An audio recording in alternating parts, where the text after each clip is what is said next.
Mathematics 10th class की book में से जो यूनिट नंबर 5 है उसका एक इंतहाई अहम क्वेश्चन समझते हैं। तो ये बोर्ड इम्तिहान में कुछ इस तरीके से पूछा गया था कि if L set is equal to A comma B comma C and M set is equal to D comma E comma F comma G then find L cross M and M cross L.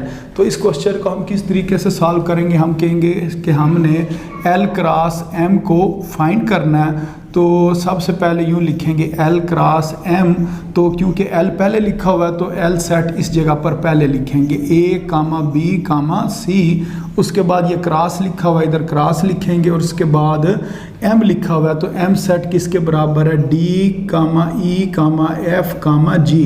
तो ये हमने इस तरह L cross M की जो values है वो हमने पुट कर ली। अब हमने एल क्रॉस एम के पेयर्स बनाने हैं। वो किस तरीके से पेयर बनाने हैं, मसलन शुरू में सेट वाली ब्रैकेट लगाएंगे।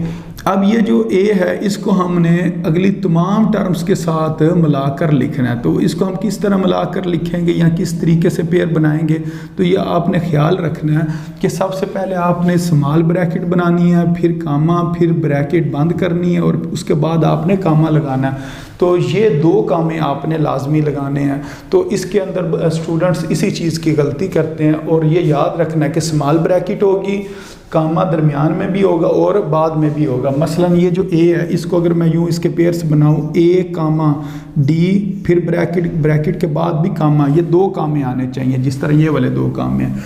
उसके बाद ए को हमने ई के साथ लिखना है ए कामा ई फिर ब्रैकेट फिर कामा, फिर ए को हमने एफ के साथ लिखना है और उसके बाद भी हमने कामा लगाना है, फिर ए को हमने जी के साथ लिखना है और उसके बाद भी कामा लगा लेना है। अच्छा, उसके बाद बेशक आप इसके आगे लिख लें या इसके नीचे भी अगर आप लिखना चाहें तो लिख सकते हैं अगर उस जगह पर जगह कम हो। तो अब इसको आप ए के बजाय अब आपने किसके साथ इसके पेयर्स बनाने हैं, बी के साथ पेयर्स बनाने हैं। तो ये इस तरह बनेगा बी कामा डी, फिर हम लिखेंगे ब्रैकेट बंद करेंगे, फिर हम लिखेंगे बी कामा ई, क्योंकि इसको अब ई के साथ लिखा है। अब हमने बी को एफ के साथ लिखना है, बी कामा एफ और फिर कामा लगाएंगे और फिर हमने बी को जी के साथ लिखना है, फिर हम लिखेंगे बी कामा जी और इधर ब्रैकेट के बाद भी हमने कामा लगाना है। अच्छा, अब बी की भी हमने जो मल्टीप्लिकेशन है या जो पेयर्स है वो बना लिए हैं। अब सी के साथ यही काम करना, तो फिर हम इधर लिखेंगे जी ब्रैकेट सी कामा सबसे पहले क्या लिखा हुआ है डी, फिर हम लिखेंगे जी ब्रैकेट सी कामा ई, फिर उसके बाद दोबारा ब्रैकेट बनाएंगे, फिर हम लिखेंगे सी कामा ये वाला एफ, फिर सी को जी के साथ लिखेंगे, फिर कामा और सी कामा जी। अब ये जो लास्ट में कामा है इसको लगाने की ज़रूरत नहीं है क्योंकि यहाँ पर ये क्वेश्चन ख़त्म हो रहा है, क्योंकि तमाम पेयर्स बन चुके हैं। तो इस जगह पर हम सेट वाली ब्रैकेट जो है वो लगा कर इसको क्लोज़ कर देंगे। तो इस तरीके से ये हमने क्या किया, एल क्रॉस एम जो है फाइंड किया। अब इसके बाद हम एम क्रॉस जो एल है उसको फाइंड करते हैं। जी स्टूडेंट्स, अब हमने m क्रॉस l को फाइंड करना, तो इधर हम लिखेंगे कि m क्रॉस l ये हमने फाइंड करना। तो सबसे पहले हमने क्या करना है, m क्रॉस l लिखने के बाद m की वैल्यू पहले पुट करनी है। तो m की वैल्यू इधर पुट कर देते हैं जो कि बराबर है DEF कामा जी, यानी कि DEF और इनके दरमियान में क्या लिखे हुए हैं जी, कामे जो है वो लिखे हुए हैं। अब उसके बाद क्रॉस है, इधर क्रॉस लिखते हैं और उसके बाद हमने L की वैल्यू फाइंड करनी है। L सेट किसके बराबर है, ABC के बराबर है। तो इधर हम लिखेंगे A comma B comma C।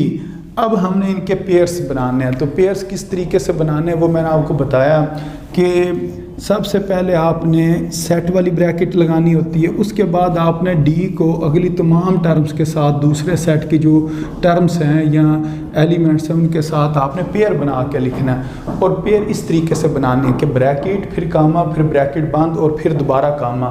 तो इसका मतलब ये है कि डी लिखेंगे फिर कामा लगाएंगे और फिर ए लिखेंगे और फिर ब्रैकेट बंद करके दोबारा कामा लगाएंगे।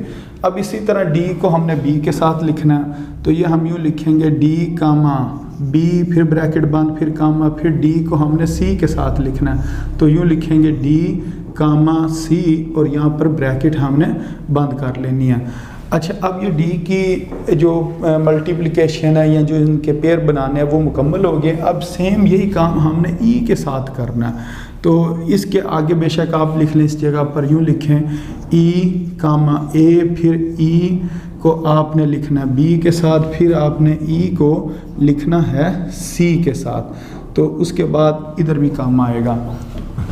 अब ई वाला भी मुकम्मल हो गया पेयर जो बनाने थे। अब इसके हमने एफ़ के साथ बनाने हैं, तो इस आगे जगह काम है, इस जगह पर आप लिख लें एफ़ कामा ए, फिर ब्रैकेट बांध, फिर एफ़ कामा बी, फिर हम लिखेंगे एफ़ कामा सी, और फिर ब्रैकेट के बाद फिर कामा लगाना है। अब ये एफ़ के भी जो पेयर्स हैं वो मुकम्मल होगी। अब जी के साथ यही हमने काम करना।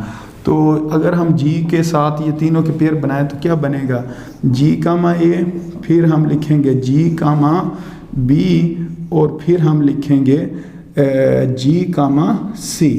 अब क्योंकि तमाम पेयर्स बन चुके हैं तो इस वजह से लास्ट के अंदर कामा लगाने की ज़रूरत नहीं है। अब इधर हमने सेट वाली ब्रैकेट लगा देनी है और इसको क्लोज़ कर देना। जिस तरह ये शुरू में ब्रैकेट थी, इसी तरह ये लास्ट में हमने ब्रैकेट लगा कर इसको क्लोज़ कर दिया, और इस तरीके से ये जो हमने एम क्रॉस एल की जो है वैल्यू वो फाइंड कर लिया। तो उम्मीद है आपको इस क्वेश्चन की भी समझ आ गई होगी।